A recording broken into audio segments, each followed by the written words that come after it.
Mehta publishing house आणि अनुवाद हे एक समीकरण मराठी साहित्य विश्वात आणि वाचकांमध्ये रूढ झालेलं आहे. त्याला साजेसा हा कार्यक्रम आपण आज इथे आयोजित केलेला आहे. डॉक्टर सुचिता नांदापूरकर फडके यांनी भाषांतरित केलेलं 100वे पुस्तक आहे सायन्स ऑफ रिडिंग.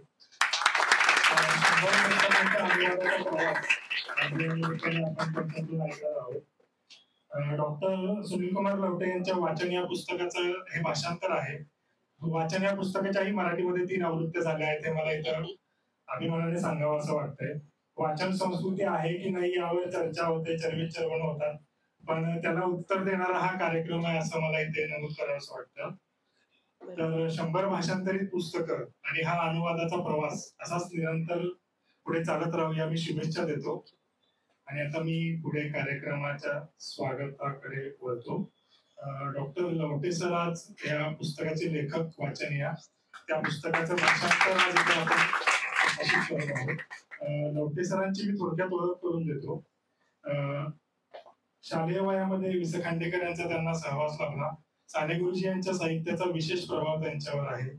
अंतर्भारतीसाठी त्यांनी केलेलं काम आपल्याला सर्वांना माहीत आहे. खाली जमीन वर आकाश प्रसिद्ध असं त्यांचं आत्मचरित्र.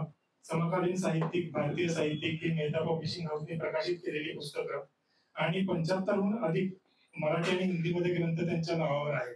आणि अलीकडेच एक त्यांचा महत्वाकांक्षी प्रकल्प जो आता प्रकाशित झालेला आहे, बाजारात उपलब्ध आहे. महाराष्ट्र राज्य साहित्य संस्कृती मंडळातर्फे तर्कतीर्थ लक्ष्मण शास्त्री जोशी समग्र वाङ्मयाचे 18 खंड प्रकाशित झालेले आहेत. 2020 पासून सातत्याने 5 वर्ष त्याच्यावर काम केलेला हा महत्वाकांक्षी प्रकल्प आता लोकांच्या भेटीस बाजारामध्ये उपलब्ध आहे. तर लवटे सरांचं स्वागत प्रकाशा पाटील मेहता यांनी करावं अशी विनंती.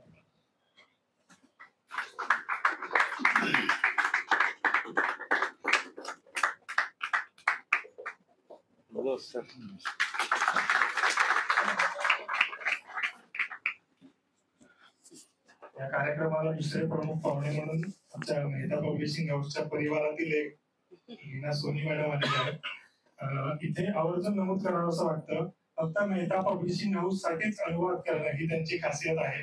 67 पुस्तकं त्यांनी अनुवादित केलेली आहेत. 67 पुस्तक म्हणजे त्यांचं आत्मकथन अनुवादातून अनुसर्जनाकडे हे अनुवादकांसाठी एक हँडबुक अशा स्वरूपातलं पुस्तक आहे. त्यांचा सत्कार रूपा मेहता यांनी करावा अशी विनंती.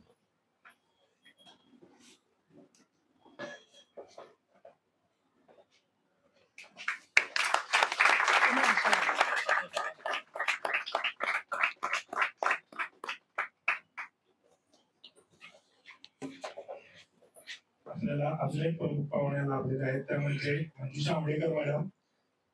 90% अधिक लिखाण त्यांनी बालसाहित्यामध्ये केलेलं आहे. त्यासाठी त्यांना विविध पुरस्कार मिळालेले आहेत.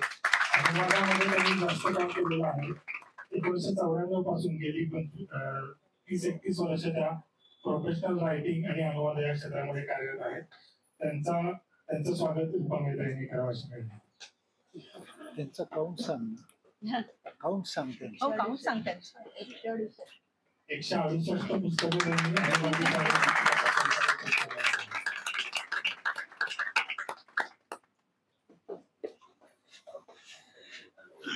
ज्या पुस्तकाचं भाषांतर आपण प्रकाशित करणार आहोत त्याच्या भाषांतरकार डॉक्टर सुचिता नांदापूरकर फडके. त्यांची हे 100वे पुस्तक आहे, पण मला विशेष नमूद करावं असं वाटतं, मेहता पब्लिशिंग हाऊसकडून 19 पुस्तकं प्रकाशित झालेली आहेत. 20% पुस्तकं मेहतांकडे आहेत. त्या विज्ञान कला शाखा पदवीधर असून मानसशास्त्रामध्ये त्यांनी द्विपदवीधर इथपर्यंत शिक्षण घेतलेलं आहे. अनुवाद शास्त्र, मांडणी व व्यवस्थापन या विषयात त्यांनी डॉक्टरेट केलेली आहे.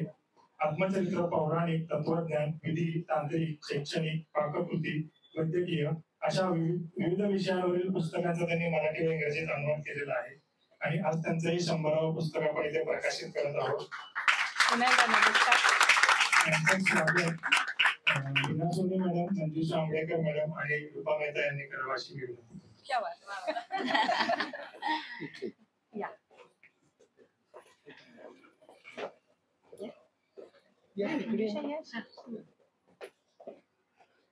आम्ही हाताला हातलो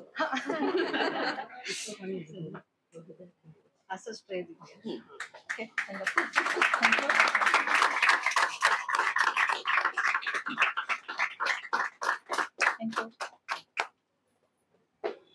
थोडाच आहे ना? हो थोडासा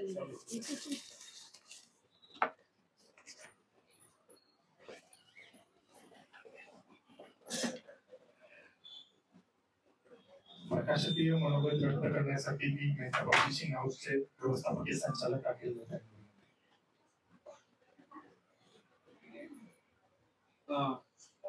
नमस्कार. सर्वप्रथम इथे जमलेले वाचक मंडळी, ज्येष्ठ मार्गदर्शक आणि लेखक अर्थातच Sunil Kumar Lavate sir, Suchita ma'am Phadke, Manjushra Ambedkar ma'am आणि लीनाताई मॅम यांचं सगळ्यांचं मी स्वागत करतो. आणि सर्वांनी मला असं वाटतंय काळजीपूर्वक हा 100वा कार्यक्रम करायचा असं सगळ्यांनी मिळून आम्ही ठरवून हा करतोय. पहिली ही आयडिया होती सुचिता मॅमचे 2 खूप जवळच्या मैत्रिणी म्हणजे लीनाताई आणि मंजुषा मॅम, अशा दोघांनी मिळून हा कार्यक्रम घडवण्याचा प्रयत्न केला आणि तो घडवतो आहे, म्हणून त्यांच्यासाठी पहिले टाळ्या उजवतो. हा कट कुणी रचला असेल. तुम्हाला एक असं वाटलं असेल की आपण सुचिता मॅमनाच का ते रोप दिला आणि बाकी कुणाला का नाही दिलं, कारण का त्यांनी 100चं 200, 200चं 500, जसं जसं ते झाड वाढतं तसं तसं जसं मोठं होईल ते तसं आपल्याला अजून अनुवाद बघायला मिळतील. तुम्ही पुस्तकं देत राहा, मी अनुवाद करत राहीन. सो हा रिमाइंडर आहे ती अनुवाद जगणे. हो अक्षरशः आम्ही अनुवाद करतो, ती अनुवाद जगते. थँक्यू. सायन्स ऑफ रीडिंग म्हणजे वाचन या मराठी पुस्तकाचा अनुवाद हा मेहता पब्लिशिंग हाऊस तर्फे प्रकाशित झाला इंग्रजीमध्ये, ह्याचा आम्हाला भयंकर अभिमान वाटतो. ह्याचं कारण असं आहे की आत्ताच सरांशी बोलता बोलता जाणवलं, शिवाय आम्ही ज्यावेळी त्याचं समरायझेशन करत असतो किंवा त्याचं जॉनरा शोधत असतो किंवा अमेझॉन वरती त्याचे टॅग्स असतात की कुठल्या कॅटेगरीमध्ये येतं, अशा सर्व ह्याच्यात ज्यावेळी आम्ही करत होतो काम त्यावेळी आम्हालाच वाटत होते की यार हे एक्झॅक्टली आहे काय, म्हणजे हे सेल्फ हेल्प बनायचं आपण त्याला.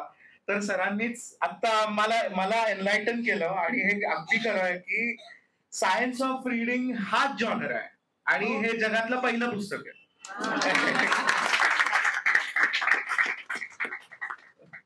या अशा गंमत गोष्टी सांगून मी माझे 2 शब्द थांबवतो आणि होपफुली तुम्हाला सगळ्यांना हा कार्यक्रम आवडेल आणि 4 गोष्टी नवीन आपण घरी घेऊन जाऊ याची अपेक्षा. थँक्यू.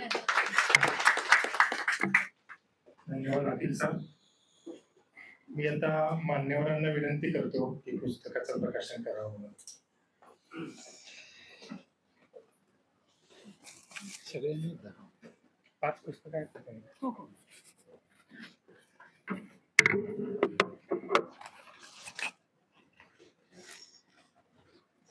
जा ना तो. इथे जा. इथे जा.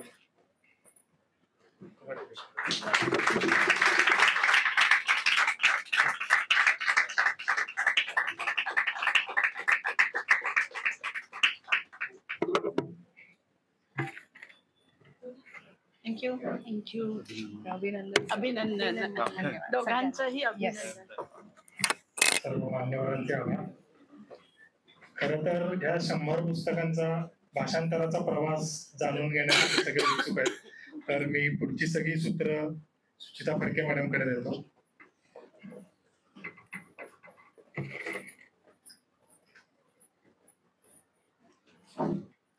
नमस्कार. सर्वप्रथम मेहता पब्लिशिंग हाऊसच्या सगळ्या मान्यवरांचं मी खूप मनापासून आभार मानते.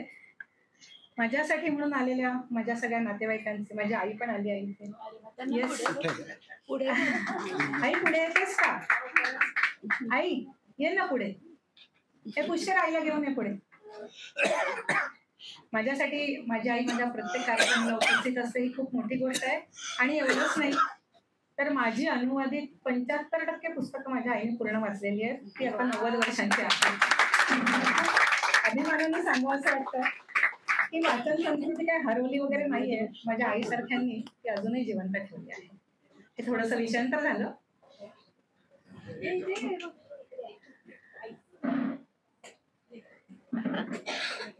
आई सगळ्या आपल्या मित्रमैत्रिणीचे, काही घाबरू नको. तो काही कोणाची खुर्ची घेत नाही. Thank you so much for this short break. तर मी काय म्हणत होते, येस, मेहता प्रकाशनाचे तर आधी खूप आभार. आणि माझ्यासाठी आधीचे जे सगळे माझे मित्रमैत्रिणी आले आहेत, सगळे वाचक आले आहेत, काही काहींना तर मी आज पहिल्यांदा बघते, पण केवळ फेसबुकच्या ओळखीवर माझे काही मित्रमैत्रिणी आले आहेत, काही नव्याने जोडलेले आहेत, काही खूप वर्षांपासूनचे आहेत. माझे शाळेतले मित्र इथे आलेले आहेत, सतीश आहे, प्रशांत आहे, मला इथून दिसतेच येणारे सगळे. माझ्या नंदा जावा, खूप मैत्रिणी, मित्र सगळेजण आले आहेत, त्या सगळ्यांचे आभार मानते. मुख्य म्हणजे मेहता पब्लिकेशन हाऊसचा हा जो सगळा इथे कर्मचारी वर्ग सतत उपस्थित असतो, प्रत्येक कार्यक्रम सुंदर व्हावा म्हणून मनापासून प्रयत्न करतो, त्या सगळ्यांचाही आभार मानते. आणि सगळ्यात महत्वाचं म्हणजे असं म्हणतात एका प्रोफेशन मधल्या दोन लोकांमध्ये मैत्री नसते, स्वार्थ असतो, पाय ओढायची वृत्ती असते, दुसऱ्याला खाली कसं आणायचं, त्याचं उणं कसं काढायचं, अशी वृत्ती आपण जास्ती करून बघतो. अशा या जगात, या अनुवाद क्षेत्रात लीना सोनी आणि मंजुषा आंबेडकर या माझ्या दोन मैत्रिणींनी कधीच ठरवलं होतं की सुचिता, तुझा 100वा अनुवाद झाला की आम्ही फंक्शन करणार, आमच्या घरी करणार. आणि मग ते 100वं पुस्तक कोणाचं, तर मी म्हटलं माझी खूप इच्छा आहे की पहिलं पुस्तक मी मेहताकडे केलं, माझं 100वं जर मेहताकडनं आलं तर किती छान होईल. सहज मी अखिलला म्हटलं काय, आणि अखिलने लगेच मनावर घेऊन थोडं सगळं स्पीडअप करून माझं 100वं पुस्तक आणलं. त्याबद्दल मी लीना, मंजुषा आणि अखिल यांचे पुन्हा एकदा आभार मानते. आणि मी सॉरी म्हणतो, हा सरप्राईज असायला होता. पण मग मला ऍक्टिंग करणं कठीण गेलं. Good actor, oh my God Akhil, I didn't know that. पण मग मला सगळ्यांना बोलावता नसतं, सो इट्स ओके. पुढच्या वेळेस 110ला करूयात सरप्राईज. तर आता प्रतीक म्हणाला तसं अनुवादाच्या प्रवासाबद्दलच मी जास्त बोलेन, कारण या पुस्तकाबद्दल जर मी बोलायला सुरुवात केली ना, तर यातल्या प्रत्येक पानावर मला काहीतरी बोला असं वाटतंय. सरांनी लिहिलंच खूप सुंदर आहे. लवटे सरांचा आणि माझा परिचय, मी त्यांचं आत्मचरित्र जेव्हा अनुवादित केलं तेव्हा परिचय झाला. आणि तुम्ही एखाद्याचं आत्मचरित्र जेव्हा अनुवादित करता तेव्हा तुम्ही त्या व्यक्तीच्या खूप जवळ राहत असता सतत. म्हणजे फिजिकल डिस्टन्स खूप असू शकतं, भौगोलिक अंतर ज्याला म्हणतात, पण मनाने आपण त्यांच्या बरोबर वावरतो, कारण त्यांचं आत्मचरित्र आम्हाला अनुवाद करताना जगावं लागतं. आम्हाला जर त्यांच्या वेदना, त्यांचं सुख दुःख, त्यांचं यश अपयश आमच्या काळजापर्यंत जर भिडलं नाही तर आम्ही ते शब्दांमध्ये उतरवू शकत नाही. त्यामुळे सरांचा आणि माझा तसा खूप छान दांडगा परिचय. आमची भेट कदाचित 2-3दाच झाली असेल, पण अशी जी भेट असते शब्दांमधून, पानांमधून, ती माझी सरांची खूप चांगली ओळख आहे, खूप चांगला परिचय आहे. आणि खरं सांगू का, मी सरांचं बाकीचं पण बरंच वाचन केलंय, त्यामुळे एक दडपण असतं. सरांचं लेखन म्हणजे चांगल्या लेखकांचं जर इथे असेल तर सरांचं लेखन इथे असतं. इतकं म्हणजे अत्युत्तम लेखन आहे. सर प्रचंड अभ्यासपूर्वक सगळं लिहितात. आजही ते सगळ्याचं संशोधन करून लिहितात. मनात आलं, लेखणी उचलली आणि 4 अक्षरं ओढली असं सरांचं होत नाही. त्यामुळे सरांचं पुस्तक अनुवादित करायचं म्हटल्यावर आपल्याला तयारी फार करावी लागते. म्हणजे आपण एकदम BAच्या फायनल इयरला नाही बसू शकत. त्या सगळ्या शिड्या चढत जावं लागतं, सगळा अभ्यास करावा लागतो. त्यामुळे आत्मचरित्र झाल्यानंतर जेव्हा हे वाचन पुस्तक अनुवादाला आलं तेव्हा मला प्रचंड दडपण आलं होतं. मी जरी अगदी ज्याला म्हणतात वोरेशियस रीडर, पट्टीची वाचक आहे, अगदी माझी आठवण मागे जाते ती 3री पर्यंत, तेव्हापासून मला वाचायची आवड आहे. पण सरांनी ज्या प्रकारे पुस्तकाची मांडणी केली आहे ते बघितल्यावर माझ्या लक्षात आलं मी फक्त वाचक आहे. वाचनाच्या मागच्या ज्या सगळ्या अनेक आयाम आहेत त्यातलं मला काहीच माहिती नाही. वाचनाची सुरुवात कशी झाली, किंवा भाषा कशी सुरू झाली, किंवा प्रिंटिंग प्रेस कसे अस्तित्वात आले, पुस्तकं कशी वाढत गेली, याबद्दल मला काहीच माहित नाही. हे सरांचं पुस्तक वाचून मला कळलं. आणि सरांनी त्यांच्या पुस्तकात अनेक रेफरन्सेस दिलेले आहेत. ती पुस्तकं मागवल्यानंतर मला खूपच जास्ती छान वाटलं की आता मी अनुवाद चांगला करू शकते. कसं आहे, लेखक एखादी संकल्पना पुस्तकात मांडतात, ती फक्त 2 ओळींची असू शकते, पण त्याच्यासाठी त्यांनी 2-2, 4-4 पुस्तकांचा अभ्यास केलेला असतो. आम्हाला अनुवादकांना तशी संधी सहसा मिळत नाही. आम्हाला आमच्या समोर जे काही येतं त्याचा अनुवाद करायचा असतो. मग पुष्कळ ते वरपांगी होऊ शकतं लेखन. म्हणून जर लेखकांनी जर थोडीशी पुस्तकांची, रेफरन्स पुस्तकांची यादी दिली असेल तर जनरली माझा थोडा स्वभाव असा की मी ती पुस्तकं मागवते आणि ती वाचून काढते. म्हणजे खूप सखोल वाचन जरी नाही केलं तरी वरवर का होईना पण आम्ही ते वाचून काढतो आणि मग ती संकल्पना आम्हाला जास्ती चांगली कळते आणि आम्ही ती उतरवू शकतो. हे प्रत्येक विषयाला लागू पडतं बरं का. पण सरांच्या बाबतीत गंमत असं झाली की वाचन हा मुळात माझ्या जिव्हाळ्याचा विषय. त्यामुळे ते पुस्तक जरी आव्हानात्मक असलं तरी करायला खूप मजा आली. आणि ते करता करता जाणवलं की आज सगळीकडे नुसती आरडाओरड असते की वाचक अगदी म्हणजे कमीच झालेले आहेत, वाचन संस्कृती लयाला चालली आहे, हे सतत मला ऐकू येत असतं. पण त्यावर मला असं वाटलं, म्हणजे मी अखिलशी पण बोलले की अखिल सरांच्या या पुस्तकामध्ये इतकं जबरदस्त पोटेन्शियल आहे की साधारण 7वी-8वीतल्या मुलांपर्यंत हे पुस्तक आधी पोचलं पाहिजे. म्हणजे मला नेहमी वाटतं की 7वी-8वी नंतर शाळेमध्ये लायब्ररी सायन्सचा सदृश एखादा विषय असावा, जिथे वाचनालय म्हणजे काय, वाचन म्हणजे काय, पुस्तकं घडतात कशी, त्यांची निर्मिती कशी होते, एक एक विषय निवडून लेखक लिहितो कसं, अनुवाद कसा करतो, किंवा कविता कशा रचतो, या सगळ्या गोष्टी 8वी पासनं एक कला म्हणून जर आपण मुलांना शिकवू शकलो, मुलांना निदान त्यांची तोंड ओळख जरी करून देऊ शकलो, तर लहानपणापासून वाचन संस्कृती चांगली रुजेल. आता माझ्यासारख्यांचं काय झालं, मी आजही फक्त फिक्शनच वाचते. माझे आई वडील मला नेहमी सांगायचे की चांगली पुस्तकं वाच, हे काय असं. मला ते काय फारसं कधी आवडलं नाही. मग मधले 2-4 वर्ष मला असं प्रचंड गिल्ट आलं की काय आपण एवढे अनुवाद करतो आणि आपण काय वाचतो, आपल्याला फक्त फिक्शनच आवडतं, असं पण मला मध्ये 2 वर्ष गिल्ट आला. मग मी ठरवलं की इट्स ओके, मला त्या पुस्तकांची आवड आहे, तर मी ती पुस्तकं वाचते. पण आज असं वाटतं की आई वडिलांनी जे सांगितलं ते थोडंफार मला शाळेतनं सुद्धा बाळकडू त्याचं मिळालं असतं की वाचताना कुठे लक्ष द्यायचं, वाचनातून नेमकं काय मिळतं तुम्हाला, या सगळ्या गोष्टी कशा लक्षात ठेवायच्या, त्याचा पुढच्या आयुष्यात किंवा पुढच्या वर्षामध्ये, पुढच्या महिन्यामध्ये कसा उपयोग करता येऊ शकतो, याची थोडी जाणीव आम्हाला शाळेमध्ये सुद्धा जर मिळाली असती तर मी एक अधिक चांगली वाचक घडले असते. आज जी मी फक्त फिक्शन पुरती लिमिटेड वाचक आहे, मी स्वतःला लिमिटेड एडिशन म्हणून घेते, कारण अनुवादासाठी मी वाटेल तेवढं कठीण पुस्तक घ्यायला तयार असते. म्हणजे मी आव्हान म्हणून घेते प्रत्येक कठीण पुस्तक की येऊ दे, मग त्याचा अभ्यास करते. पण माझ्या रिकाम्या वेळेत जेव्हा मला पुस्तक वाचायचं असतं माझ्या मनोरंजनासाठी, त्यावेळेस माझं लक्ष परत फिक्शनकडे जातं. आणि दुर्दैवाने मला वाचनाव्यतिरिक्त दुसरा कुठलाही छंद नाही. त्यामुळे असं खरंच खूपदा वाटतं की आपण जरा थोडंसं दर्जेदार वाचनाकडे वळायला हरकत नाही.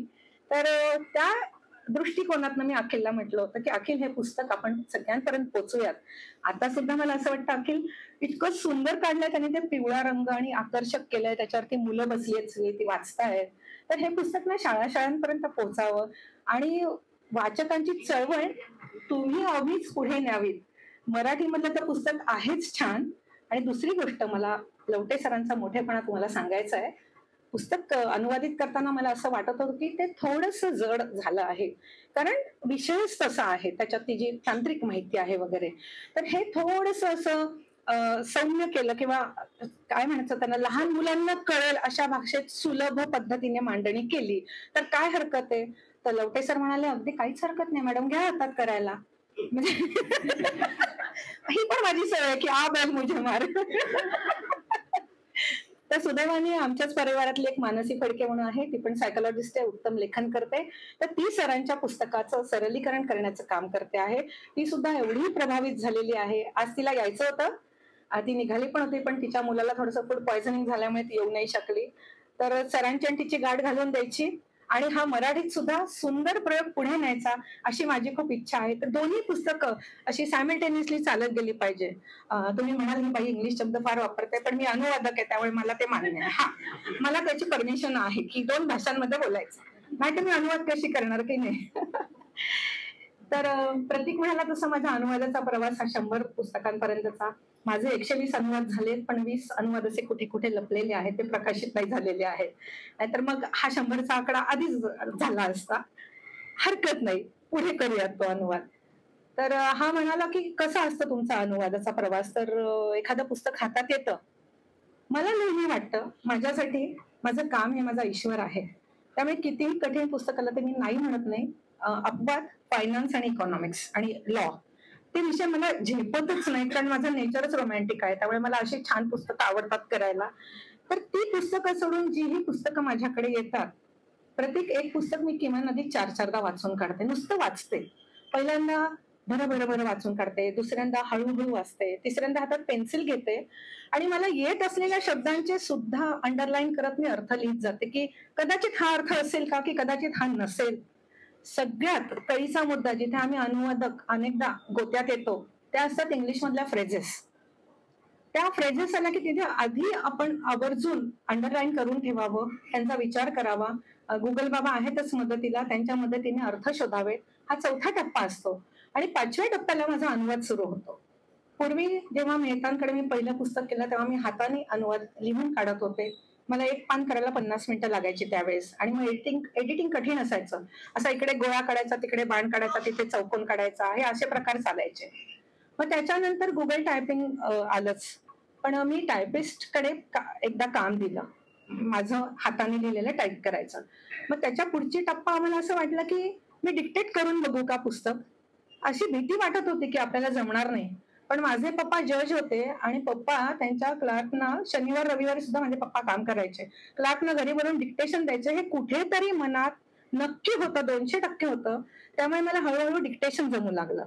आणि मग डिक्टेशन एकदा जमायला लागल्यावर आमच्या कामाचा झपाटा खूप वाढला. आमची साधारण एका तासात 3-3 पानं अनुवादित होऊ लागली. ते टाईप करायचे आणि मी करायची.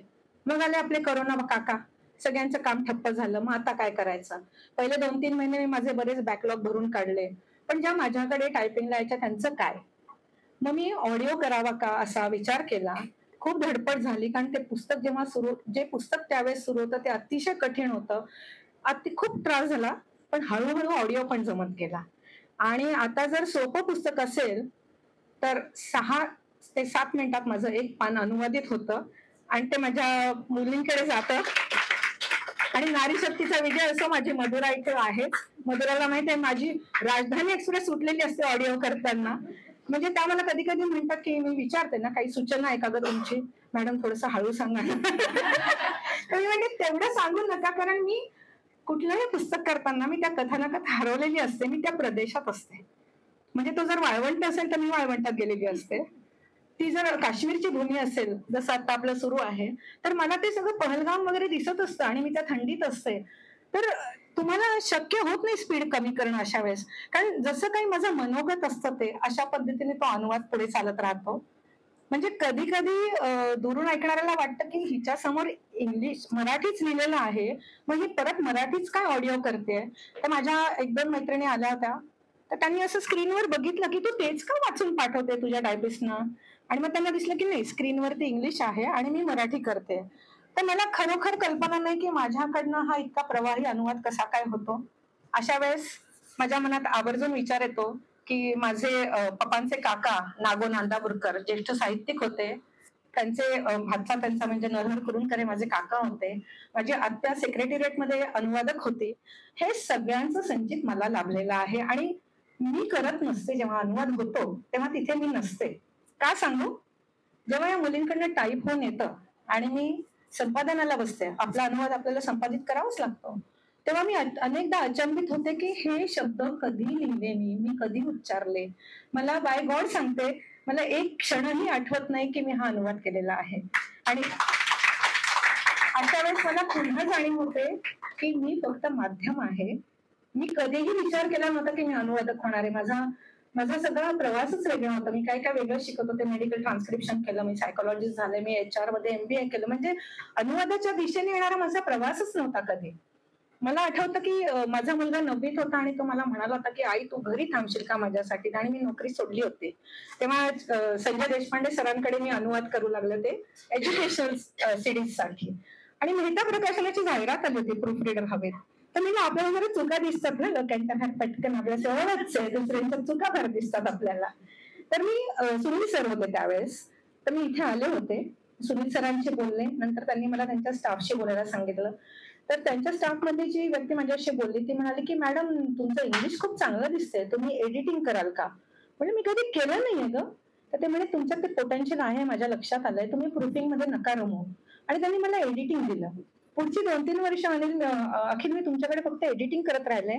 हजारो पाने एडिट केल्यावर मला हे कळलं की अनुवादात काय टाळावं.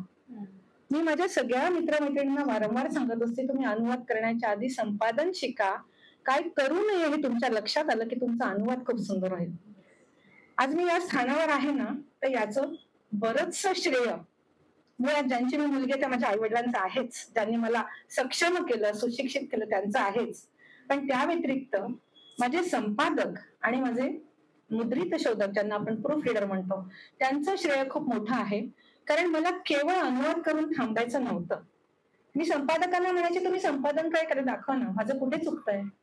मी प्रूफ रीडरच्या बाजूला बसायचे की काय चुकतात माझे शब्द, दाखवा ना मला. आणि मग त्यांच्याकडनं आम्हाला चुका कळल्या की मी माझ्या या सगळ्या टायपिंग करणाऱ्या मैत्रिणींना सांगायचे की हा शब्द चुकतोय बरं, निगडीत शब्द आपला चुकतोय, विपरीत शब्द आपला चुकतोय वारंवार. मग माझ्या सवय त्या सुद्धा सगळ्या स्वतःमध्ये सुधारणा करत गेल्या. माझ्या आत्मसख्याने मला एकदा सांगितलं होतं की तू एकटी मोठी होऊ नकोस, एकटी मोठी झालीस ना तर वरती पोहोचशील तेव्हा एकटीच राहशील. तुझ्या बरोबरच्या सगळ्यांना घेऊन मोठी हो, तू कधीच एकटी पडणार नाहीस. आणि म्हणून माझ्या या अनुवादाचं श्रेय माझ्या प्रकाशकांना तर आहेच, जे मला उत्तम पुस्तकं देतात. माझ्याकडून अनुवाद घडवून आणणाऱ्या त्या कुठल्या तरी ईश्वरी शक्तीला आहे. पण त्याच्या बरोबरीने माझे शब्द टाईप करणाऱ्या या माझ्या सगळ्या सख्या, त्यांना मी टायपिस्ट म्हणू शकत नाही, they are much more than that for me. त्यांना आहे, माझ्या संपादकांना आहे, माझ्या मुद्रित शोधकांना आहे, आणि आता नव्यानेच या क्षेत्रात लेआउट लावण्यासाठी आलेल्या माझ्या बहिणीला, इथे बसली आहे आरती म्हणून, तिला मी माई म्हणते आणि सगळ्यांना तंबी देते की तिला माईच म्हणायचं. तर माझ्या माईला सुद्धा आहे. ती कसं आहे ना, समजा मी खूप सुंदर अनुवाद केला आणि त्याच्यात शुद्ध लेखनाच्या चुका राहिल्या, कॉमा वगैरे ह्या चुका राहिल्या, लेआउट चांगला लागला नाही, व्हिडिओ वर्ड झाले, ते पुस्तक इतकं खटकतं नजरेला. एकच उदाहरण देते, पुरणपोळी उत्तम करायची तर सगळी भट्टी जमावी लागते, ती डाळ शिजावी लागते, साखर अचूक पाहिजे, जायफळ केशर प्रत्येकाचं प्रमाण छान पाहिजे, तुमच्या कणकेत मोहन योग्य पाहिजे, तर पुरणपोळी चांगली होते. श्रेय मिळतं ते पोळी लाटणारीला, पण श्रेय असतं या सगळ्या घटकांच्या समन्वयाला. माझा अनुवाद म्हणजे या माझ्या सगळ्या मैत्रिणींचा समन्वय आहे. तेवढं बोलून मी आपले आभार मानते. धन्यवाद.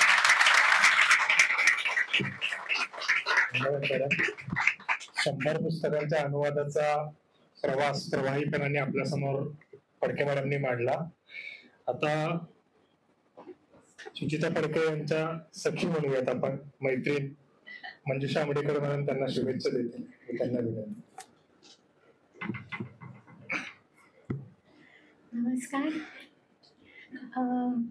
आज माझी खास मैत्रीण, उत्साहाचा धबधबा सुचिता, हिच्या पुस्तक 100 बद्दल मला खूप आनंद झालाय. तिचं मनापासून अभिनंदन, कौतुक, प्रेम, अभिमान सगळंच. आणि मला वाटतं की तिच्यासाठी आज हा सोने पे सुहागा असा योग जुळून आलाय.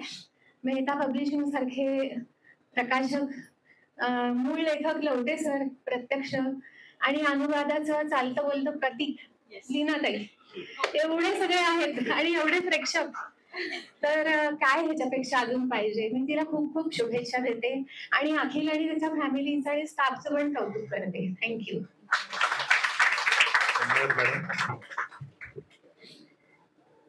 भूषण फडके यांना त्यांच्या वहिनीबद्दल काही मनोगत व्यक्त करायचं आहे, तर मी त्यांना विनंती करतो त्यांनी मनोगत व्यक्त करण्यासाठी पुढे या.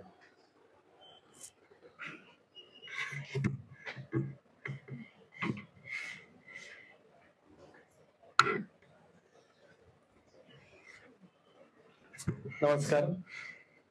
व्यासपीठावरील उपस्थित मान्यवर आणि सभागृहातील उपस्थित सृजन, मी डॉक्टर भूषण फडके, बहिणीचा लहान दीर. तिने तिच्या प्रवासाबद्दल सांगितलं, आपण सगळ्यांनी ऐकलं. मी जास्त वेळ घेणार नाहीये. तिने सांगितलं की आपणही मोठं व्हा आणि दुसऱ्यांनाही मोठं करा. तिने तिच्याबद्दल फार थोडंसं सांगितलं. मी श्रीराम कथेवर निरूपण करतो, त्यातलाच एक प्रसंग, मी काही तुलना करत नाही या वहिनीची कोणाशी. श्रीराम सर्व करायला समर्थ होते, पण त्यांनी सामान्य लोकांकडून काही असामान्य कार्य करून घेतलं. वानरांकडून त्यांनी सेतुबंधन करून घेतलं, वानरांकडून त्यांनी राक्षसांचा निपात करून घेतला. मनात आणलं असतं तर ते प्रत्यक्ष एकटेपणे कार्य करू शकले असते. वहिनीने पुस्तकांचं शतक पूर्ण केलंय. शतक पूर्ण करायला तिला काही वर्ष लागले असतील. जसं सचिन तेंडुलकरला पहिलं शतक पूर्ण करायला 78 मॅचेस लागल्या, पण पुढचं शतकांचं शतक कधी झालं हे आपल्यालाही कळलं नाही. तसंच तिच्या बाबतीत होईल ही मला खात्री आहे. जसं श्रीरामांनी सामान्य वानरांकडून असामान्य कार्य करून घेतलं, तसंच वहिनी एक कार्य करते आहे सध्या. तिचा उल्लेख तिने बहुतेक मुद्दाम टाळला असावा. अनुवादन करणाऱ्या काही जणांचा एक ग्रुप तिने तयार केलाय. त्यांच्याकडनं ती अनुवाद करून घेते आणि तो अनुवादाचं संपादन करून त्यांच्या नावाने तो अनुवाद प्रकाशन होईल याची ती काळजी घेते. किती खरं मोठं कार्य आहे. म्हणून मी म्हटलं ना, सुरुवातीला एक खुर्चीचा उल्लेख झाला, तोच उल्लेख पुन्हा पुढे येतोय. वैरीमधले हे गुण जे आहेत ना, ते मला एखाद्या नेत्यासारखे वाटतात. नेता म्हटलं की आपल्या समोर इलेक्शन लढणारे, निवडणुका लढणारेच फक्त येतात. त्या दृष्टिकोनातून मी नेता म्हणत नाही आहेत, ते पुढारी असतात. पुढारी काय करतो, फक्त स्वतःच पुढे जातो, तो इतरांना पुढे कार्य करत नाही. पण नेता जो असतो ना, तो नेता स्वतः सोबत आपल्या अनुयायांना पण पुढे नेतो. ते माझी वहिनी सध्या कार्य करते आहे.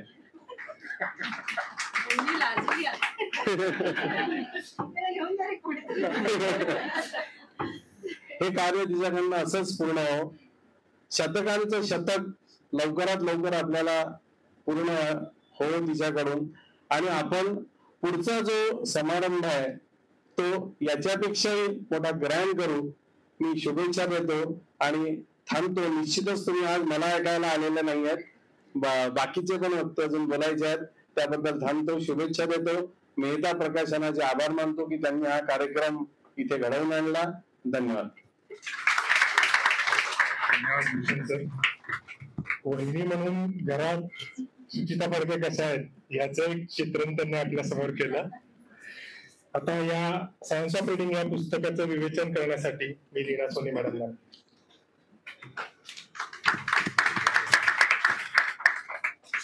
व्यासपीठावरील मान्यवर आणि उपस्थित शुचिताच्या प्रेमासाठी इथे आलेल्या मित्रमैत्रिणींनो, आज प्रतीकने माझ्यावर फार अन्याय केलाय बरं का. 168, 100, 75 आणि 2 अमोघ वक्ते बसलेले. आता त्याच्यानंतर मला बोलायचंय आणि त्यात विषय मला इतका अवघड आहे, कारण सरांच्या पुस्तकावर बोलायचंय. तर त्यामुळे मी या पुस्तकांचा, दोन्ही पुस्तकांचा गेला आठवडाभर अभ्यास करते. कारण तुमच्या समोर सरांसमोर बोलायचं म्हणजे मला असं काहीतरी बोलून चालणार नाही. तर मी सरांच्या बाबतीत एक गोष्ट खूप मोठी आहे आणि ती आज मला कळली. अखिलनी इंग्लिश पुस्तक माझ्याकडे पाठवलं होतं कारण मी पुस्तकावर बोलणार आहे. आता मला प्रश्न पडला की मी मराठी पुस्तक, तर माझ्याकडे वेळ नाहीये बाजारात जाऊन आणायला, काय करू. तर मी म्हटलं की किंडलवर शोधते आता. तर किंडलवर मला मिळेना आणि मग अचानक मला विकिस्रोतवर पुस्तक, विकिसोर्स या याच्यावर मला सरांचं फुल पुस्तक मिळालं. डाउनलोडेबल PDF मिळाली मला. आणि मला असं वाटलं, मनात असं कुठेतरी वाटलं की आपण काय पायरेटेड डाउनलोड वगैरे करतोय का काय. पण आता माझ्याकडे दुसरा काही पर्याय नव्हता, कारण मला सरांच्या पुस्तकावर आणि शुचिताच्या अनुवादावर असं बोलायचंय. म्हणून मी तसंच म्हटलं जाऊ दे आता, पायरेटेड तर पायरेटेड, आपण तो गुन्हा करूया. मग इथे आल्यानंतर मला सरांनी सांगितलं की विकिसोर्सवर त्यांनी हे पुस्तक स्वतः अपलोड केलंय आणि ते म्हटलं he is a believer of open source technology आणि लोकांना हे पुस्तक फ्री ऑफ कॉस्ट वाचायला मिळावं आणि या पुस्तकाचा सगळीकडे प्रसार व्हावा म्हणून खूप मोठी गोष्ट आहे ही एखाद्या लेखकासाठी. म्हणजे ही गोष्ट अजिबात सोपी नाहीये. जसं जगन्नाथ दीक्षितांनी त्यांचं जे डाएटचं तंत्र आहे ते सगळ्यांसाठी खुलं ठेवलेलं आहे की कुणीही या आणि त्याचा लाभ घ्या. सरांनी पण तसंच केलेलं आहे. तर त्याबद्दल म्हणजे सर काही तुम्हाला हा मोठेपणा सांगणार नाहीत म्हणून मला वाटलं की आपण इथे सांगावा. आज आपण डॉक्टर सुनील कुमार लवटे, किंवा आम्ही त्यांना लवटे सर म्हणतो कारण मी बरेच वर्ष, 21 वर्ष मी कोल्हापूरला होते आणि आमचा परिचय खूपच जुना आहे, तर आम्ही त्यांना लवटे सरच म्हणतो. त्यांनी लिहिलेल्या वाचन या पुस्तकाच्या इंग्रजी अनुवादाचं इथे प्रकाशन झालं आणि डॉक्टर शुचिता फडके या माझ्या प्रिय मैत्रिणीच्या लेखणीतून उतरलेला हा 100वा अनुवाद आहे. आणि त्या अनुवादाचं विमोचन करण्यासाठी मला इथे संधी मिळाली, त्याबद्दल अखिल मी तुझे आभार मानते. मला खूप आनंद झाला, कारण शुचिता आणि मंजुषा या माझ्या अतिशय जवळच्या मैत्रिणी आहेत आणि आपल्या मैत्रिणीचं कौतुक करायला आपल्याला मिळते आणि ते सुद्धा जगासमोर, याच्या इतकी आनंदाची गोष्ट नाही.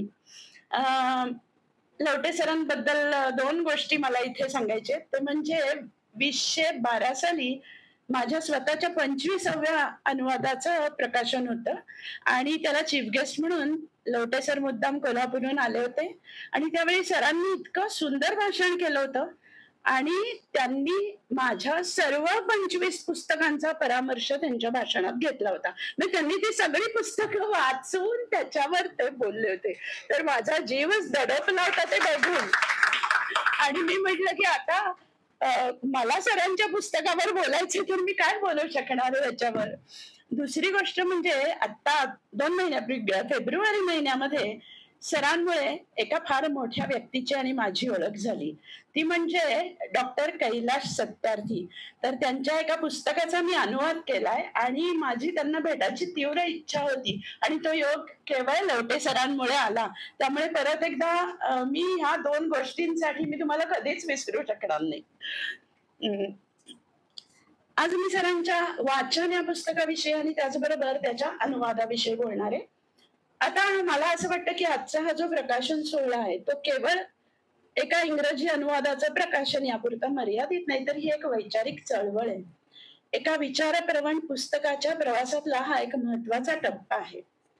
वाचन या मराठी ग्रंथाचा शुचिताने जो अनुवाद केलाय त्याला खूप समर्पक असं नाव दिलेलं आहे, ते म्हणजे सायन्स ऑफ रीडिंग. म्हणजे मला वाटतं की वाचन यातनं जे काही कळणार नाही त्याच्याहून जास्त सायन्स ऑफ रीडिंग या शीर्षकातनं जास्त सरांना काय सांगायचंय ते तिने जास्त चांगल्या रीतीने मांडलेलं आहे.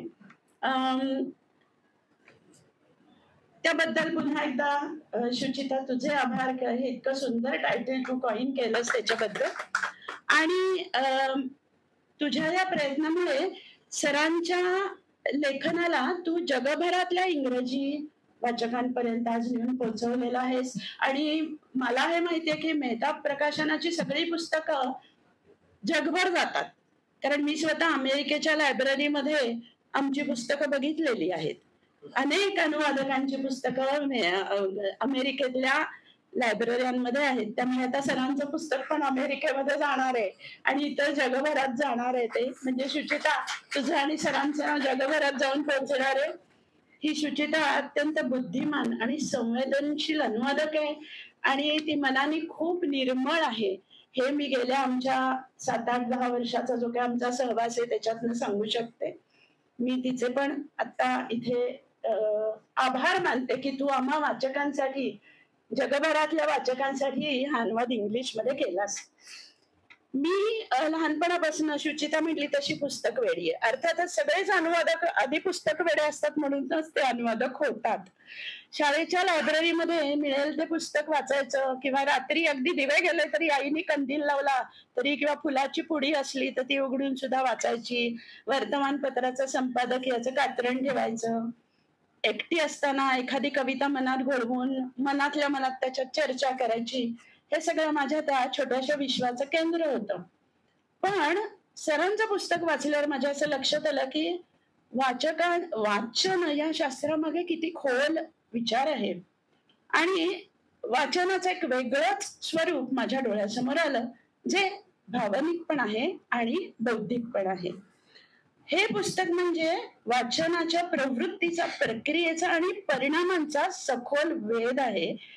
हे वाक्य सरांचं आहे. इतकं सुंदर वाक्य मला सुचणार पण नाही आणि त्याचं शुचिताने इतकं सुंदर अनुवाद केला आणि एक अनुवादक म्हणून मला तो जास्त अपील झाला. मी काही असे नोट डाऊन केलं की हिला हे कसं सुचलं असेल. तर तिने असं लिहिलंय की this book is a profound exploration of the tendencies, processes and effects of reading. म्हणजे ती अनुवाद करताना प्रत्येक ओळीचा किती बारीक विचार करते. कारण अनुवादामधनं असं असतं की भावार्थ पोचवायचा असतो. आपल्याला त्या लेखकाच्या मनात खोलवर शिरायचं असतं आणि त्याला काय वाटलं ते आपल्याला वाचकांपर्यंत पोहोचवायचं असतं. अनुवाद म्हणजे शब्दाला प्रतिशब्द देणं नव्हे. तर मी जेव्हा या 2 पुस्तकांची कंपॅरिझन करायला बसले होते, आणि सुचिता तुला माहितीच आहे की मी हाडाची शिक्षिका आहे आणि मी तर अनुवादाच्या कार्यशाळा घेते, त्यामुळे मी चष्म्यातून बघूनच हिच्या अनुवादाचं परीक्षण करणार होते. आणि त्यावेळेला मी ही सुचिता आहे, माझी मैत्रिणी वगैरे हे सगळं बाजूला ठेवणार होते मी, पण ती पूर्णपणे 100% त्या कसोटीला उतरलेली आहे हे मला पाणोपाणी जाणवत होतं. आपण जेवढं वाचतो तेवढंच पुरेसं नाहीये, तर ते आपण कसं वाचतो, कशासाठी वाचतो, आणि वाचल्यानंतर आपल्या विचारांमध्ये काय बदल होतो, हे सगळे प्रश्न लवटे सरांनी पुस्तकामध्ये मांडलेले आहेत. मी अनेकदा असं पाहिलंय की शैक्षणिक वाचन आपल्याला सगळ्यांनाच कंटाळवाणं वाटतं, पण वाचन हे पुस्तक म्हणजे जरी ते एज्युकेशनल आहे असं म्हटलं तरी सुद्धा ते कंटाळवाणं वाटत नाही आपल्याला. कारण ते वाचताना असं वाटतं, अरे हा विचार तर आपण कधी केलाच नव्हता, लहानपणापासून आपण एवढं वाचतोय पण ह्याच्यामध्ये एवढं दडलेलं हे तर आपल्याला कधी माहितीच नव्हतं. याचं कारण असं की हे पुस्तक केवळ एका विचारशील अशा शिक्षकांनी नव्हे तर एका अत्युत्तम वाचक संशोधकांनी लिहिलेलं आहे. वाचनाच्या सामाजिक, भाषिक आणि बौद्धिक अशा तिन्ही अंगांचा सुरेख अभ्यास करून वाचनशास्त्र या संकल्पनेला मराठीत स्पष्ट रूप देणारं हे पहिलं पुस्तक आहे. आजपर्यंत असं पुस्तक मी कधी मराठीत वाचलेलं नाहीये. म्हणजे it's a very unique book. पुस्तकाची मांडणी आणि संकल्पना, हे पुस्तक आहे ना, हे वाचनाच्या इतिहासापासून सुरू होतं. म्हणजे जेव्हा मानव गुहेत राहत होता तेव्हापासूनचा इतिहास सरांनी याच्यामध्ये हाताळलेला आहे. मग लिपीचा शोध कसा लागला, मग हस्तलिखित, त्याच्यानंतर ग्रंथालयाची सुरुवात, पुस्तकांचं समाजातलं स्थान, या सगळ्या मुद्द्यांचा उहापोह करून नंतर ते त्या पुस्तकामध्ये वाचनाचे जे विविध स्तर आहेत त्याची सरांनी चर्चा केलेली आहे. हे पुस्तक वाचत असताना ॲडलर आणि व्हॅन डॉरेन यांच्या how to read a book या गाजलेल्या ग्रंथात आणि डॉक्टर लवटे यांच्या वाचन या पुस्तकात जी वाचनाची प्रक्रिया मांडलेली आहे तर त्या समान विचारधारा दिसून येते. म्हणजे आपण म्हणतो ना, ग्रेट मेन थिंक अलाइक, तशी ही गोष्ट आहे.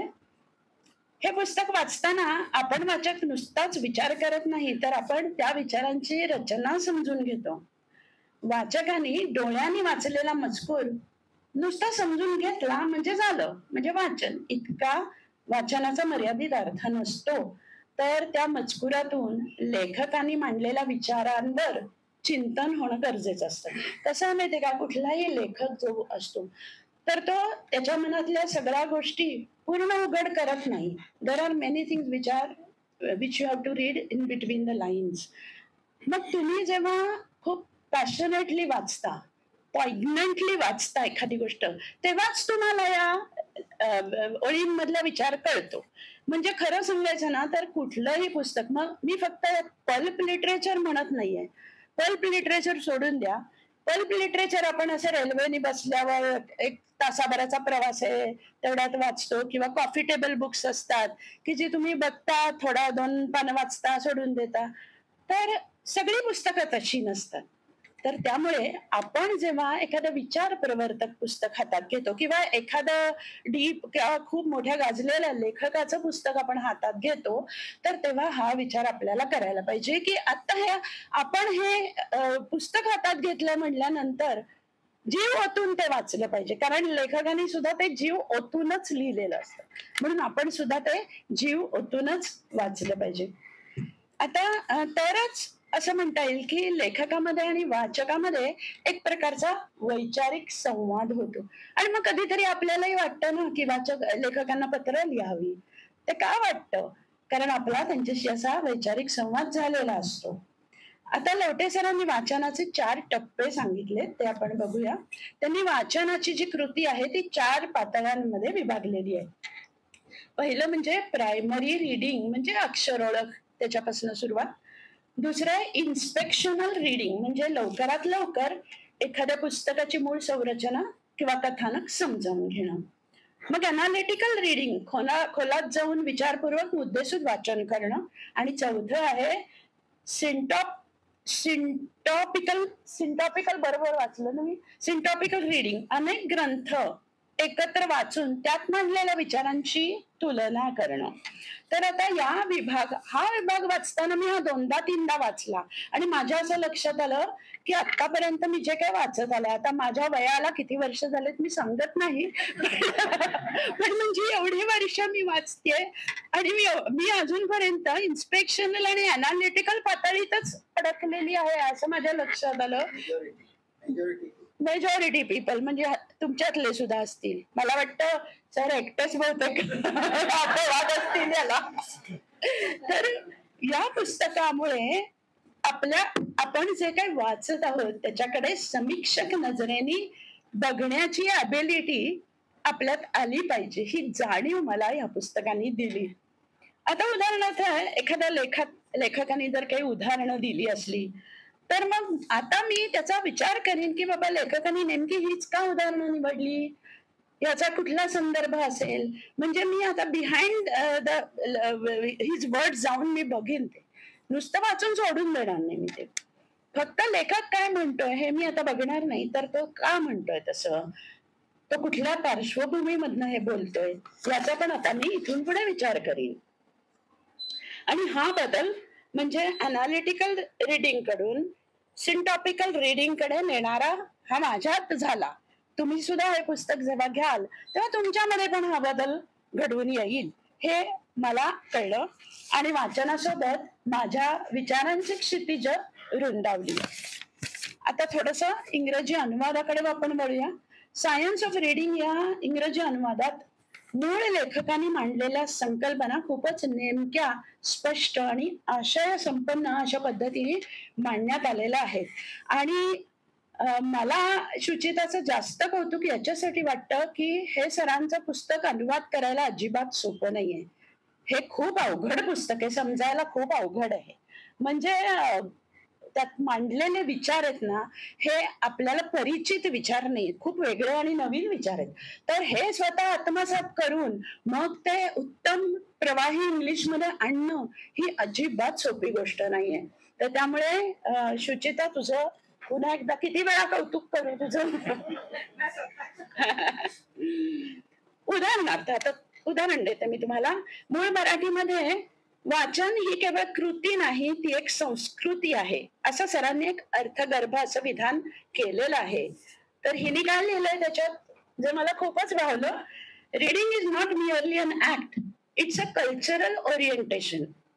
तर खूप छान वाटलं मला हे की मला असं वाटलं हिला कसं सुचलंय हे वाक्य. म्हणजे नुसतं भाषांतर नाहीये, तर त्यात मांडलेल्या विचाराच्या गाभ्याशी नातं ठेवून तिने हा अनुवाद केलेला आहे. या अनुवादामुळे केवळ शब्दांचीच नव्हे तर विचारांची पण उकल झालेली आहे. अनुवादामध्ये तिने जी वापरलेली शैली आहे ती सौम्य, सुबोध आणि विवेकपूर्ण आहे. त्यामुळे इंग्रजी वाचकाला हे पुस्तक वाचताना एक प्रकारची हृदयस्पर्शी बौद्धिकता अनुभवायला मिळेल. स्वाभाविक आहे, हे सहज सुंदर असं झालेलं आहे लेखन. हे लेखक आणि अनुवादक या दोघांचेही मला आता या भाषणाच्या शेवटी आभार मानायचे. लेखक म्हणून डॉक्टर लवटे यांचे कार्य हा केवळ वैयक्तिक प्रगल्भतेचा नाही तर सामाजिक जाणीवेचा आविष्कार आहे. वाचन हे पुस्तक वाचन संस्कृतीवर करण्यात आलेलं एक गंभीर आणि अत्यावश्यक असं भाष्य आहे. आणि तसंच इंग्रजी अनुवादकाचं मनपूर्वक अभिनंदन, कारण हे केवळ भाषांतर नाही तर एका विचार विश्वाचा हा पुनर्जन्म आहे. हे कार्य अनुवाद याच्यापेक्षा सुद्धा एक बौद्धिक सेतू असं मी याला म्हणेन. आणि याच्यासाठी कौतुक करावं तेवढं थोडं आहे. या पुस्तकाने मला काय दिलं तर वाचन हा माझा एक केवळ छंद नसून ती एक शिस्तबद्ध अशी मनक्रिया आहे याची जाणीव मला या पुस्तकाने करून दिली. आता कुठलंही पुस्तक वाचल्यावर मी स्वतःला असा प्रश्न विचारीन की मी यातून काय शिकले, लेखकाने काय सांगायचं ठरवलं होतं आणि माझ्या मनात जे काही पूर्वग्रह होते त्यावर, म्हणजे केवळ सरांचंच पुस्तक नाही, इथून पुढे जी काही पुस्तकं मी वाचेन तर मला असं वाटेल की माझ्या मनात काहीतरी पूर्वग्रह असतील तर ते बदलण्यासाठी या पुस्तकाचा उपयोग झाला का, काही पॉझिटिव्ह गोष्टी घडल्या का माझ्या आयुष्यामध्ये. आणि हे यामुळे मला असं वाटतं की या पुस्तकाने माझं विचार विश्व विस्तारण्याचं काम केलेलं आहे. वाचन संस्कृती आणि आपलं युग. हा, आपण आता अशा युगात जगतोय, मला तर पुढच्या पिढीची काळजी वाटते, कारण स्क्रोलिंग आणि स्वायपिंग या गोष्टी आता वाचनाची जागा घेत आहेत. पण खरं वाचन असताना ते स्क्रोल करून होत नाही. असं मोबाईलची पानं उलटून खरं वाचन होत नाही कधी. खरं वाचन हे संथ असतं आणि त्या विचारांना थांबायला भाग पाडतं. आपण घाईघाईने उड्या मारत पुढे जाऊ शकत नाही आपण जेव्हा सखोल वाचन करतो. Superficial reading creates scattered minds, deep reading creates centred ones. याचा अनुभव मी रोज आता घेणार आहे. म्हणून हे पुस्तक मला माझ्यासाठी वैयक्तिक पातळीवर सुद्धा खूप महत्वाचं वाटतं. वाचन हे पुस्तक मराठीतलं पहिलं सुसंगत असं वाचनशास्त्र आहे आणि आज त्याचा इंग्रजीत अनुवाद होऊन तो जागतिक वाचकांपर्यंत पोहोचतो. ही खूपच मोठी गोष्ट आहे. Today I stand here not just as a mere reader but as a learner, an expressive and grateful listener too. कसं असतं, आपल्याला असं वाटतं की लिसनर याचा अर्थ मी काहीतरी बोलते आणि तुम्ही काहीतरी ऐकताय म्हणजे यू आर अ लिसनर. पण ऍक्च्युली लेखक जेव्हा लिहितो आणि आपण ते वाचतो तेव्हा तो आपल्याशी बोलतच असतो ना, तो संवाद साधत असतो. So you have to be a good listener. तरच आपल्याला ते पुस्तक भिडू शकतं हृदयाला. पुन्हा एकदा मी लवटे सरांना त्यांच्या संशोधनशील विचारशील लिखाणासाठी आणि इंग्रजी अनुवादिकेला तिच्या शब्दभक्तीसाठी मनपूर्वक धन्यवाद देते. शुचिदासच्या बद्दल 4 गोष्टी मला बोलायला मोह आवरत नाहीये माझा, कारण मैत्रीण आहे शेवटी माझी ती. कुठल्याही अनुवादकाचं 2 भाषांवर अनन्यसाधारण प्रभुत्व असावं लागतं. एक तर स्रोत भाषेवर म्हणजे मूळ पुस्तकाच्या भाषेवर आणि दुसरं लक्ष्य भाषेवर म्हणजे अनुवादाच्या भाषेवर. एक अनुवादक म्हणून मी आजपर्यंत फक्त इंग्लिश मधनं मराठीत अनुवाद केलेत आणि एक अपवाद आलाय हिंदीतून मराठीत केला. पण म्हणजे मी मराठीत अनुवाद केलेत आणि मराठी ही माझी मातृभाषा आहे. त्यामुळे माझी कमांड त्याच्या अभिव्यक्तीवर माझी कमांड असणारी अख्खे नवल नाहीये. पण परकीय भाषेतून मातृभाषेतून परकीय भाषेत अनुवाद करणं हे अजिबात सोपं नसतं. याचं कारण असं की तुम्ही जेव्हा विचार करता तेव्हा तुम्ही तुमच्या नेहमी मातृभाषेतूनच विचार करता. तुमचं शिक्षणाचं माध्यम जे असतं त्यातून तुम्ही विचार करता आणि मग तो विचार परक्या भाषेत इतक्या सुंदर पद्धतीने मांडायचा की वाचकांना असं वाटलं पाहिजे, म्हणजे वाचकांना कुठे खटकता कामा नये. भातामध्ये भातामध्ये खडा आलेला आपल्याला आवडत नाही ना, तर ते कौशल्य असणं खूप महत्वाचं आहे. म्हणून आज मी अखिलला सांगितलंय की आता मला पण असं वाटायला लागलंय शुचिताकडे बघून की मला पण दे रे बाबा एखादं मराठीतून इंग्लिश पुस्तक करायला. मी पण बघते मला जमतंय का ते. तर आपल्या कारण मातृभाषा इतकी सहजता आणि विचारांचा प्रवाह हा परकीय भाषेमध्ये टिकवणं खूप कठीण असतं. हे शुचिताने साध्य केलंय. तिने सरांच्या मराठी पुस्तकातल्या अंतस्पंदनाला अगदी जागरूकतेने पकडलंय. मूळ मराठी वाक्यांचा विचार संपन्न पोत, संकल्पनांची परिपक्व मांडणी आणि लेखकाचा विवेकशील आवाज हे सगळं अनुवादित करताना सुद्धा तिने जी शैली जपलेली आहे ती सौम्य, स्पष्ट आणि सुबोध आहे आणि हे यश आहे तुझ्या पुस्तकाचं. म्हणून हा इंग्रजी अनुवाद केवळ माहितीपर राहिलेला नाही तर एक अनुभवात्मक असं हे पुस्तक झालेलं आहे. हा 2 भाषांमधला एक सुंदर असा बौद्धिक सेतू इथे निर्माण केलेला आहे. आता मला माहिती आहे की तुमचं सगळ्यांचं लक्ष घड्याळाकडे आहे. तुम्ही म्हणताय की ह्या बाई कधी बसतात आणि लवटे सरांचं भाषण आम्ही कधी ऐकतो. त्यामुळे मी आता थांबते. परत एकदा तुमचे सगळ्यांचे मनपूर्वक आभार. धन्यवाद. धन्यवाद लीना मॅडम. एका मैत्रिणीने आपल्या मैत्रिणीच्या पुस्तकाचं विवेचन करणं यापेक्षा सुखद योग कुठला असू शकतो. धन्यवाद लीनाताई पुन्हा एकदा. आता मी डॉक्टर सुनील कुमार लवटे सर यांना विनंती करतो की त्यांनी त्यांचं मनोगत व्यक्त करावं. इथं आहे वेगळ्या कारण. सर्वांना नमस्कार. मेहता पब्लिशिंग हाऊस हे माझ्यासाठी मराठीमध्ये मान्यता देणारं केंद्र आहे. मी 2002 मध्ये दैनिक सकाळमध्ये एक सिरियल लिहिली होती आणि पहिला एपिसोड म्हणजे मी ह्यांची नावं बिवं घेणार आहे असं काही मी विसरलेलं वगैरे नाहीये, पण ती माझी पद्धत आहे बोलायची. म्हणजे औपचारिक मी फार कमी बोलतो वगैरे असं समजून घ्या तुम्ही. तर खाली जमीन वर आकाश ही जी माझी आत्मकथा आहे त्याचा पहिला एपिसोड सकाळमध्ये 2002ला प्रकाशित झाला आणि त्या दिवशी अनिल मेहतांचं मला एक कार्ड आलं की हे पुस्तक मला द्याल का असं.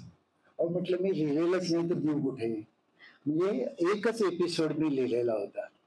पण अनिल भाई हे पट्टीचे पान खाणारे असल्यामुळे जो पट्टीचा पान खाणारा असतो ना त्याला पान लावतानाच ते रंगणार कसे लक्षात येते.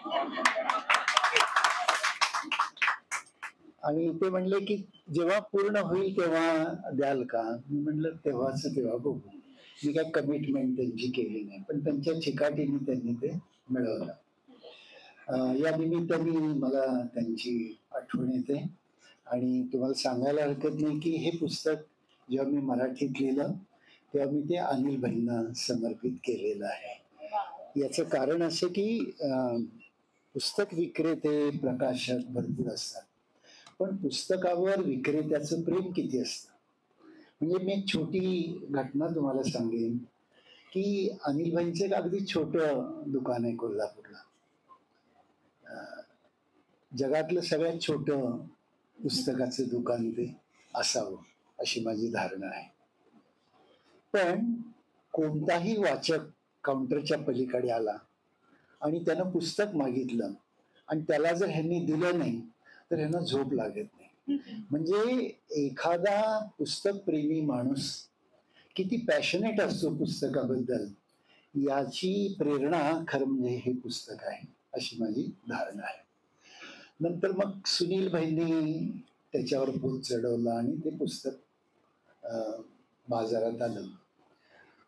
2002 पासून आज अखेर आता किती 22 झाले ना 22 वर्ष झाली साधारणपणे 22-23. एकही दिवस माझ्या आयुष्यात गेल्या 22 वर्षातला असा नाही की ते पुस्तक वाचून कुठल्या वाचकाचा मला फोन नाही. मला असं वाटतं की एखाद्या पुस्तकाची सगळ्यात मोठी पावती जर काय असेल तर तो वाचक प्रतिसाद असतो आणि तो वाचक प्रतिसाद स्टील आय एम एन्जॉईंग. तर त्यामुळे हे सांगितल्याशिवाय माझ्या लेखकाची ओळख मी कशी करू देणार म्हणून मी हे सुरुवातीला सांगितलं. हे पुस्तक अखिलनी इंग्रजीत आणलं त्याबद्दल अखिलचे मी त्याच्या उदारपणाचे किती कौतुक करू. आणि मग मला आता कळालं की अखिलने ते तातडीने का केलं. म्हणजे माझा वशिला कारणी नाही लागला नंदापूरकरांचा तुमचा लागला का. हे परत कसं आहे माहिती का की कोल्हापुरात राहणं आणि पुण्यात राहणं फरक असतोच. पुणेकर सहसा कोल्हापूरकरांना जवळ करत नसतात असा माझा अनुभव आहे. तुमचं चारित्र्य हनन वगैरे मी करत नाही. मी वस्तुस्थिती सांगतोय. शुचिता नंदापूरकर यांच्याकडे पहिलं माझं पुस्तक इन बिटवीन गेलेलं होतं आणि त्यावेळी आम्ही एकमेकाशी बोलत होतो आणि माझ्या लक्षात आलं की she is a right translator for science of reading. त्यामुळे ते पुस्तक पण मी यांनी करावं असं ठरवलं.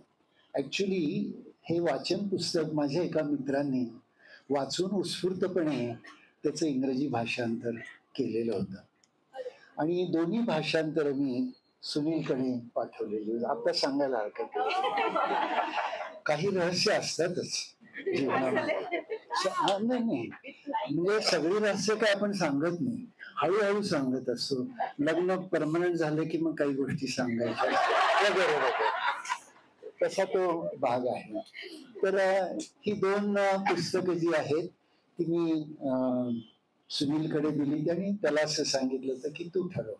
सुनीलने यांची निवड केली. म्हणजे नोबेलच सुनीलने यांना ट्रान्सलेशनचं दिलं असं मी समजतो. त्याबद्दल त्यांचं अभिनंदन. हे त्यांचं 100वं पुस्तक आहे याचाही मला मोठा आनंद आहे. नाहीतर माझ्या पुस्तकांची 100 म्हणजे 75 असं जो काउंट आहे ना तो जुना आहे. माझा काउंट 200 आहे. हा म्हणजे हिंदीत एक 100 पुस्तक आहेत, मराठीत एक 100. अशा मी व्होरासिस रायटर आहे, रीडर नाही. आणि माझी सगळीच पुस्तकं काय म्हणू आपण बहुधा अकॅडमिक आहेत. म्हणजे माझे काही विद्यार्थी प्राध्यापक जेव्हा माझी पुस्तकं शिकवतात जगभर ते म्हणतात तुझ्यासारखा लेखक आम्ही त्रास देणारा पाहिलेलाच नाही. तुझं पुस्तक शिकवताना इतका त्रास होतो, भरपूर उठाभाषा काढायला लागतात असे ते म्हणतात. आणि दुसरी गोष्ट अशी की तुझं पुस्तक शिकवताना त्याचे रेफरन्स कुठेच मिळत नाही, ते फक्त तुझ्याकडेच असतात असं ते आणखीन सांगत असतात.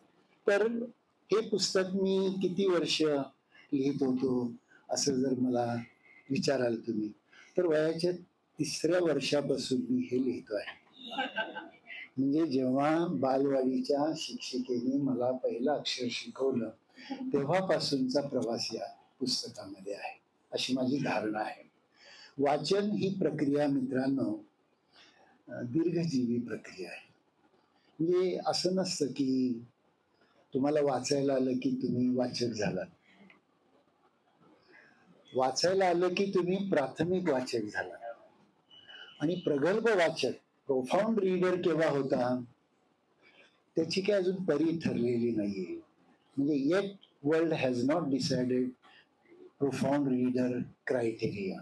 It's a learning and developing process of reading अशी माझी धारणा आहे.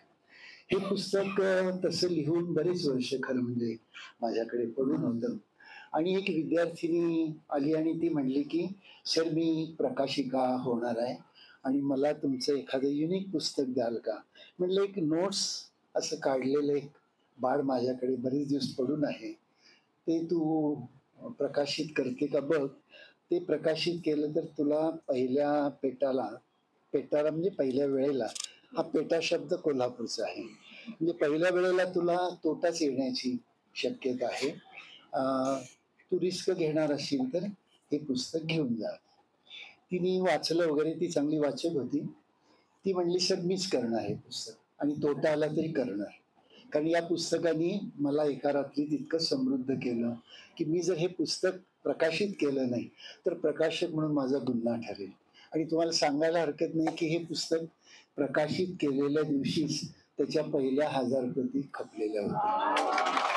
म्हणजे त्याचं असं झालं होतं की ते पुस्तक आम्ही तयार केल्यानंतर शिक्षकांना 100 शिक्षकांना वाचायला दिलं होतं मोफत लेखकातर्फे भेट. अट फक्त काय आहे की शिक्षकांनी वाचून एक पानभर लिहायचं. त्या 100 शिक्षकांनी पानभर तर लिहून दिलंच आणि प्रत्येकाने 100ची ऑर्डर दिली. असं ते मल्टीप्लाय पुस्तक होत गेलं. नंतर विद्यार्थ्यांची एक स्पर्धा आम्ही घेतली ती, त्याला 1000 विद्यार्थी बसले ते, तर प्रत्येकाने एक पुस्तक, असं ते मल्टिपल होत पुस्तक वाढत गेलं. तर या पुस्तकाची ती एक मोठी व्यावसायिक गंमत पण मी तुम्हाला सांगतो. हे पुस्तक सायन्स ऑफ रीडिंग असं जे नाव आलं ते माझं नाव नाहीये. हे पुस्तक मी विकी सोर्सवर विकिमीडियावर बेसिकली अपलोड केलं होतं 2-4 वर्षांपूर्वी.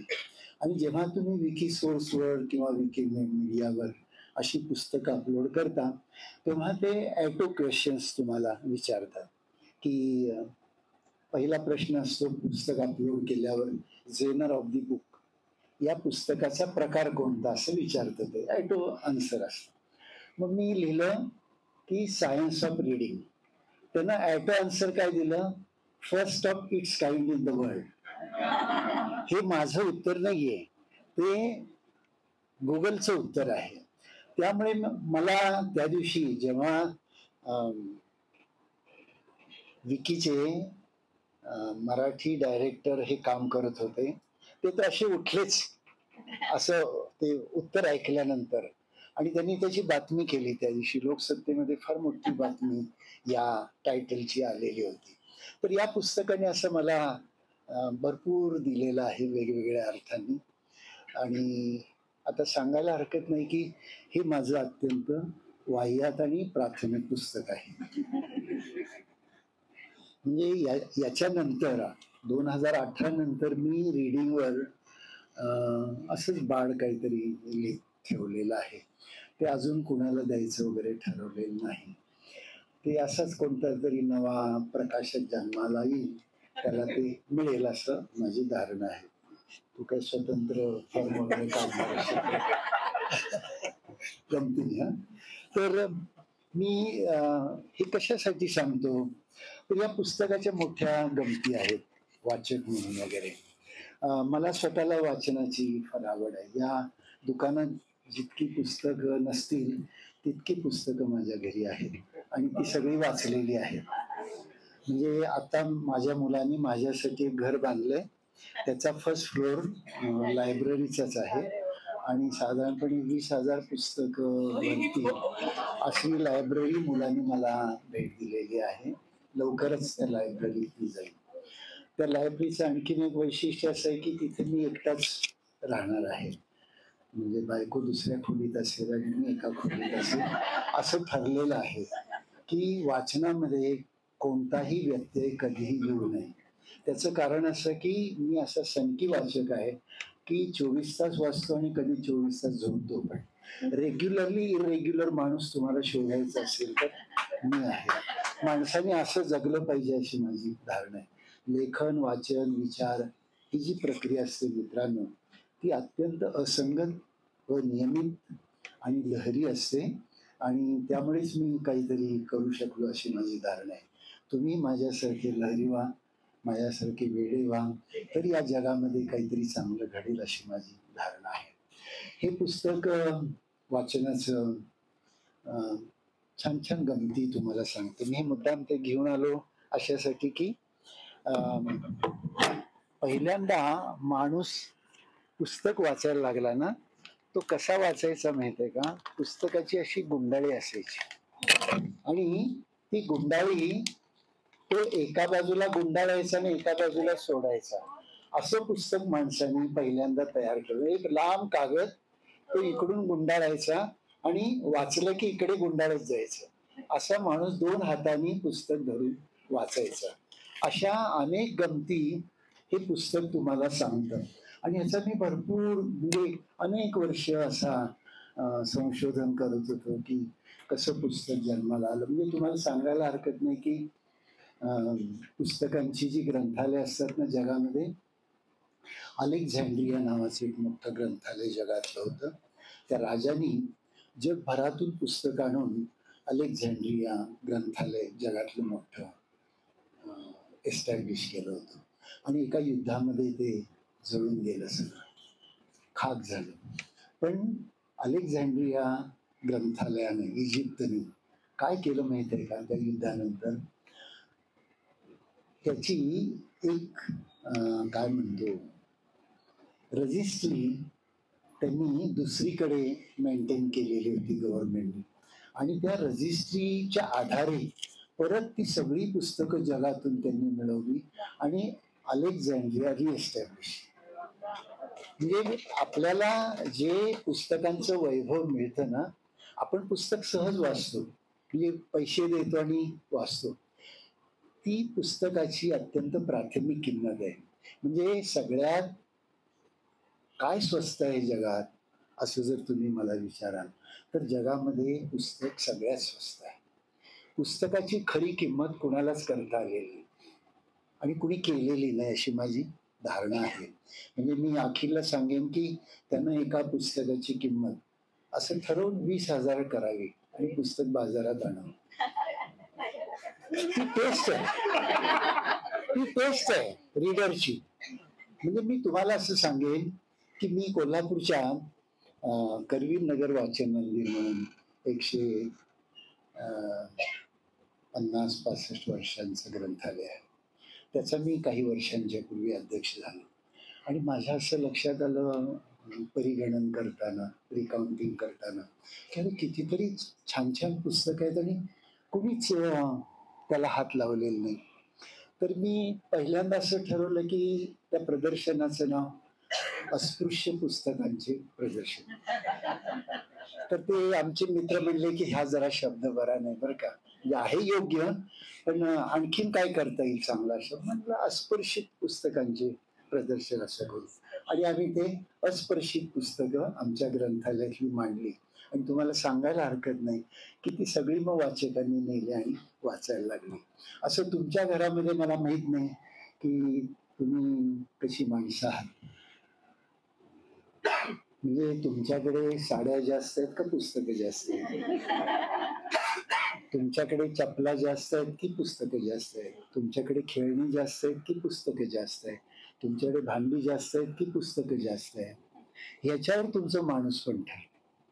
मी तुम्हाला असं सांगेन की ज्याला स्वतःला सुशिक्षित म्हणून समजून घ्यायचं आहे त्यांनी आपल्या घरात, म्हणजे मला कधी कधी त्या गोष्टीचं वाईट वाटतं की मी घरांच्या पाट्यांवरून ओळखतो की आत कोण राहतं. घरांच्या समोर वेगवेगळ्या पाट्या असतात ना, म्हणजे इथे पिको फॉल करून मिळेल अशी पाटी असते. सहज जाता जाता ओळखायचं की हे प्राथमिक शिक्षकाच्या बायकोचं घर आहे. पूर्वीच्या घरावर पाटी असेल, इथे प्लॉट पाडून मिळतील तर ओळखायचे प्राध्यापकाचं घर आहे. असं पाट्यांवरून व्यवसाय आता ओळखायला यायला लागलेला आहे. आता खरं म्हणजे शिक्षक आणि प्राध्यापकाचं घर कसं ओळखता आलं पाहिजे की इथे मोफत पुस्तके वाचायला मिळतील असं जर तुमच्या घरावर बोर्ड असेल किंवा येणाऱ्या सगळ्यांना तुम्ही पुस्तकं देत असाल तर तुम्ही असं समजायचं की तुम्ही शिक्षक आहात वगैरे. म्हणजे पुस्तकांच्या बद्दल माझी फार गमतीशीर माझं एक वाक्य आहे की दिलेल्या पुस्तकांना परतीचे पाय नसतात.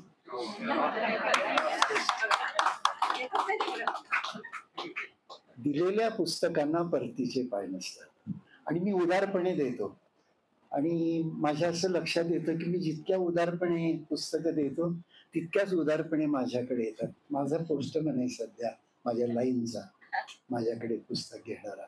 तो रोज एक स्वतंत्र बॅग माझी घेऊन येतो. मला जगभरातून लोक मोफत पुस्तकं पाठवतात. ती केवळ एकाच कारणासाठी की त्यांना माहित आहे की I am a reader. As I am a reader people send me book to read. प्रत्येक लेखकाची अशी इच्छा असते की आपलं पुस्तक लवटे सरांनी वाचावं आणि माझ्याकडे एक पोस्टमन एक बॅग भरून रोज घेऊन येतो. आणि कधी असतो नसतो, बायको म्हणते किती कटकट किती सह्या करायला होता हा पोस्टमन.